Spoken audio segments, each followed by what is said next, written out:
Bonjour à tous. Donc l'économie circulaire dans l'assurance affinitaire. Ah, je me suis trompé de poche, c'est pas le porte-clés, c'est un téléphone que je cherche dans ma main. Je tiens aujourd'hui le téléphone S700, qui était le numéro 1 des téléphones sinistrés en 2003. Nous avions en 2003 plus de 100 000 téléphones dans nos parkings, faute de solution de remis à neuf ou de réparation. Aujourd'hui, c'est bien fini puisque nous savons faire de la matière du remis à neuf avec ce téléphone iPhone 7 qui est aujourd'hui le plus sinistré dans nos programmes d'assurance.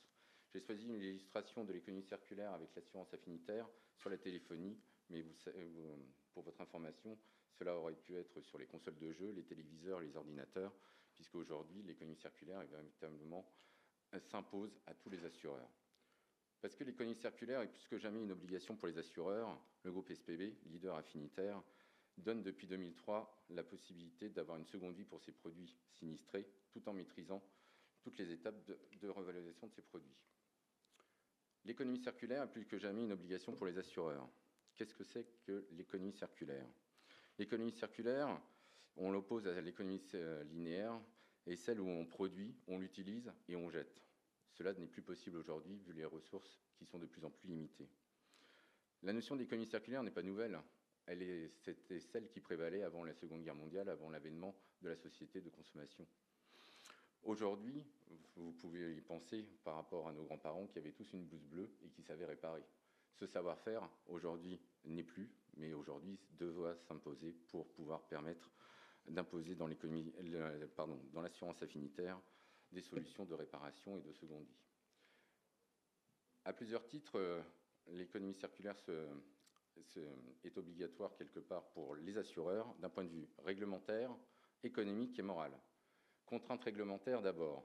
Elle s'impose depuis 2005, depuis la transposition de la directive européenne de la loi dite des 3E, impose à tous les industriels le recyclage des matières électriques et électroniques. La loi anti-gaspillage, qui vient renforcer cette loi des 3E depuis septembre, qui vient d'être adoptée au Sénat, impose d'éviter le gaspillage, notamment les invendus à la fois non alimentaires et alimentaires. Mobiliser les industriels également sur le temps de la vie des produits en imposant une réparation par la mise à disposition des pièces détachées, mais encore de sensibiliser les citoyens dans la collecte des déchets et des tris sélectifs.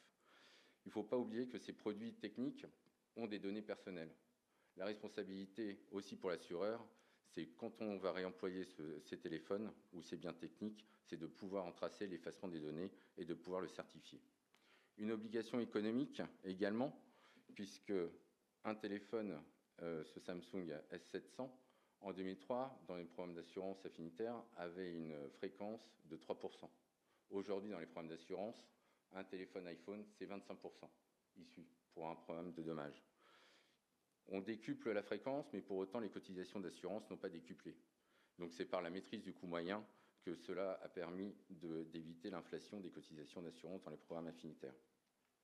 Il est essentiel aujourd'hui, d'un point de vue économique, pour les assureurs de trouver des solutions les moins coûteuses et de permettre la pérennité de la mutualisation du risque en évitant toute inflation des cotisations. Obligation morale, bien évidemment, les consommateurs que nous sommes, clients, de plus en plus sont sensibles à cette notion de non-gaspillage, de réutilisation et de recyclage. La prise de conscience est même politique, puisque l'accord de Paris issu de la COP21 a été adopté aujourd'hui par 195 pays, hélas pas les États-Unis, sur 197 pays qui sont engagés, qui sont inscrits à l'ONU. Donc le politique, les citoyens sont tous conscients de cette prise de conscience.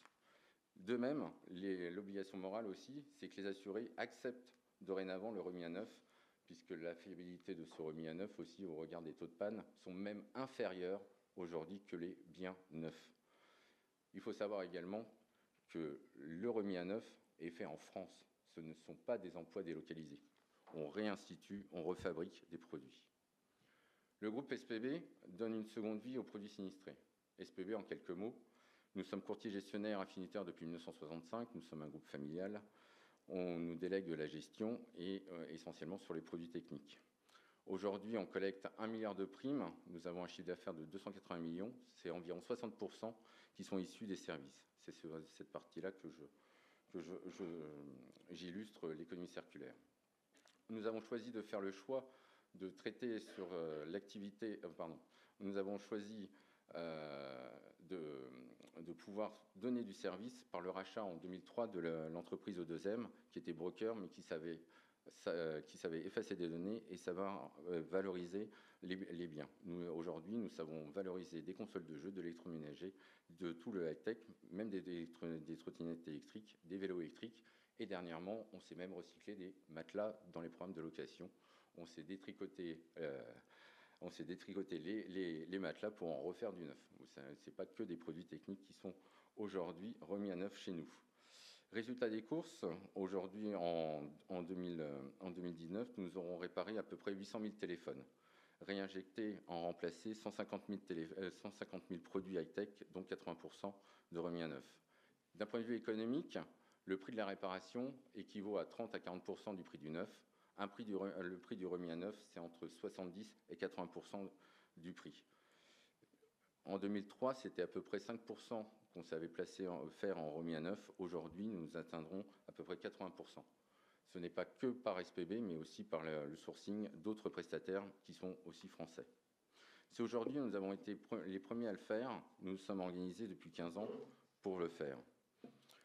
Plusieurs étapes de la valorisation. Premièrement, la réparation. Une fois le sinistre déclaré par téléphone ou par le web, au titre de son contrat, il est accepté. Ce dernier peut nous transmettre son téléphone sinistré en vue d'être réparé, soit par la poste, mais également au travers de notre réseau qui s'appelle Point Service Mobile, 200 boutiques de proximité, et il peut se faire réparer dans l'heure, dans 70% des cas. Il s'agit du premier réseau de réparation en France. Le remplacement, donc si ce téléphone n'est pas réparé, nous le ferons un remis à neuf. Si on réemploie ce téléphone, il faut savoir qu'il y a la traçabilité de l'effacement des données, puisqu'on ne va pas retrouver les données du sinistré précédent, bien évidemment, pour remettre le nouveau téléphone. Le recyclage, si ces derniers sont irréparables, ils sont démantelés pour récupérer les matières, le verre, le plastique, mais également les produits issus des terres rares, voire de l'or. Juste pour l'anecdote, nous ne sommes pas riches, puisqu'il faut à peu près 500 000 téléphones pour faire un lingot d'or. Donc, la quête est bien loin.